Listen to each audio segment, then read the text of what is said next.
लोकसभा चुनाव के दौरान रामनवमी का त्योहार बंगाल की सियासत को और गर्म कर दिया। पश्चिम बंगाल के विभिन्न हिस्सों में शनिवार को भाजपा और विश्व हिंदू परिषद द्वारा निकाली गई रैलियों की प्रदेश की मुख्यमंत्री ममता बनर्जी ने कड़ी आलोचना की है। सिलीगुड़ी की एक चुनावी सभा में ममता बनर्जी ने बीजेपी पर त्योहारों के ध्रुवीकरण करने का आरोप भी लगाया। ममता बनर्जी ने कहा कि बीजेपी राजनीतिक फायदे के लिए धर्म का इस्तेमाल करती है। दरअसल रामनवमी के मौके पर राज्य के कई हिस्सों में विहिप ने रैलियां और जुलूस निकाले थे। इनमें कई रैलियों में शस्त्रों का प्रदर्शन भी किया गया था, जिसकी कुछ तस्वीरें भी हम आपको दिखा रहे हैं। शनिवार को विश्व हिंदू परिषद और अन्य हिंदूवादी संगठनों की ओर से निकाली गई रामनवमी की शोभा यात्रा में बड़ी संख्या में भाजपा के वरिष्ठ नेता भी शामिल हुए थे। रैलियों में शामिल बीजेपी नेताओं ने इस दौरान ममता सरकार पर जमकर निशाना भी साधा। स्टेट बीजेपी अध्यक्ष दिलीप घोष ने ममता बनर्जी को अपनी सोच बदलने की सलाह दी है। अमित कुमार मेरे सहयोगी जुड़ रहे हैं इस पर अपडेट्स के साथ। अमित, पिछला साल भी भूला नहीं जा सकता। रामनवमी के दिन ही हिंसा की शुरुआत हुई थी और उसके बाद इसने क्या रूप बंगाल में लिया।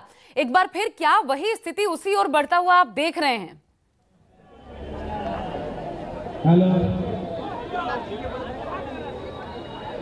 देखिए, सबसे बड़ी बात कि मैं आपको बता दूं कि इस बार खास तौर से चुनाव का वर्ष है और चुनाव सामने है और इसीलिए इस बार कम से कम वीएचपी जो और आरएसएस ने कम से कम पूरे बंगाल में 700 से ज़्यादा जगहों पर शोभा यात्रा निकाल रही है। कल 13, 14, 15 3 दिन लगातार रामनवमी के मौके पर शोभा यात्रा। यहाँ पर भी मैं आपको दिखाऊंगा जो नज़ारा है कि तमाम लोग अभी यहाँ पर शोभा यात्रा निकलने वाली है और जबरदस्त उत्साह से है। लेकिन निश्चित तौर पर माहौल जो है वहाँ पर अगर देखें तो बंगाल में अब विकास और दूसरी मुद्दे कहीं ना कहीं खत्म हो चुके हैं।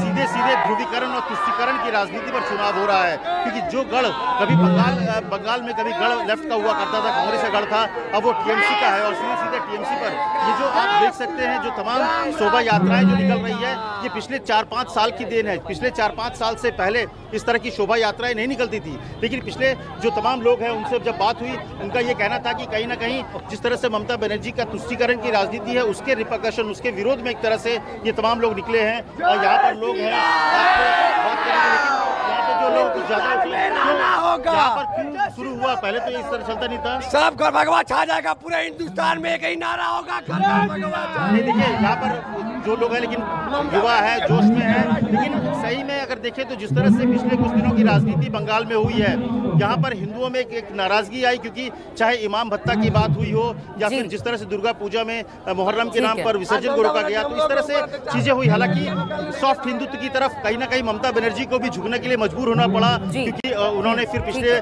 बार दुर्गा पूजा में 10-10 हजार रुपए पंडाल को देना पड़ा, क्योंकि उनको भी लगने लगा कि हिंदुत्व की राजनीति करनी पड़ेगी और इसी के लिए तो कहीं ना कहीं ये राजनीति दिख रही है, तमाम चीजें हैं। और इसी में राम का जो आप शोभा यात्रा है, राम की जो यात्रा है यहाँ से शुरू है, होने वाली है। तमाम जगहों पे शस्त्र पूजा करते हुए देखे गए। बहुत शुक्रिया। बंगाल रोक रही हूँ मैं थोड़ा, अमित, आपको वक्त की कमी है। बहुत शुक्रिया आपका विशेष जानकारी हमें देने के लिए। तो राजनीतिक द्वेष अब सड़कों पर उतर आया है पश्चिम बंगाल में।